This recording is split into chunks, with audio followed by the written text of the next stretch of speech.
ഫ്രണ്ട്സുകളെ 3 ദിവസമാണ് പുതിർത്തി പള്ളി പോയത് കേട്ടാ. അപ്പോൾ വീടിലാണ്. അങ്ങനെ ആദ്യത്തെ കച്ചവടക്കാരൻ ആദ്യം തന്നെ വന്നൊരു സ്ഥലം പിടിച്ചിട്ടാ. നാളെ വൈകുന്നേരം ആകുമ്പോൾ ഈ സ്ഥലത്ത് നിൽക്കാൻ പറ്റില്ല. 14 പാൻറ് സെറ്റും നിരന്ന് നിൽക്കണ്ടാവും. അങ്ങനെ വൈകുന്നേരം ആയപ്പോൾ പന്തലൊക്കെ റെഡിയാണ്. പള്ളിയുടെ അടുത്തട്ടാ സെറ്റായിട്ടുണ്ട്. പള്ളിയുടെ മുന്നത്തെ കപ്പേളയിൽ ലൈറ്റൊക്കെ ഉണ്ട്, അടിപൊളിയാക്കിയിട്ടുണ്ട്. പള്ളിയുടെ ഫ്രണ്ടിൽ ഞാൻ കവാടം വെച്ചിട്ടുണ്ട്. അപ്പം എല്ലാവരും വരിക.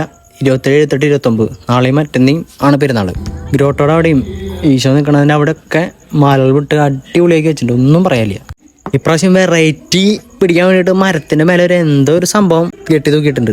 ഞങ്ങളുടെ 10ാം പീസ് പുണ്യാളിലെയും സെബസ്ത്യാനോസിൻ്റെ അവിടെ പെരുന്നാൾ. പുണ്യാളന്മാരെ കാത്തോളേ. അങ്ങനെ പെരുന്നാളിൻ്റെ ഭാഗമായിട്ട് ഞങ്ങൾ പള്ളിയിലെ സ്വിച്ച് ഓൺ കറവ് നടത്താൻ പോട്ടാ. അടിപൊളിയുണ്ട് സംഭവം.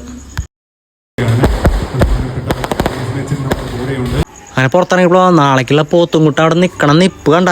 മിനി പെരുന്നാൾ ഇന്ന് തന്നെ തുടങ്ങിയിട്ടാ. നമുക്ക് അടുത്ത വീഡിയോയിൽ കാണാം.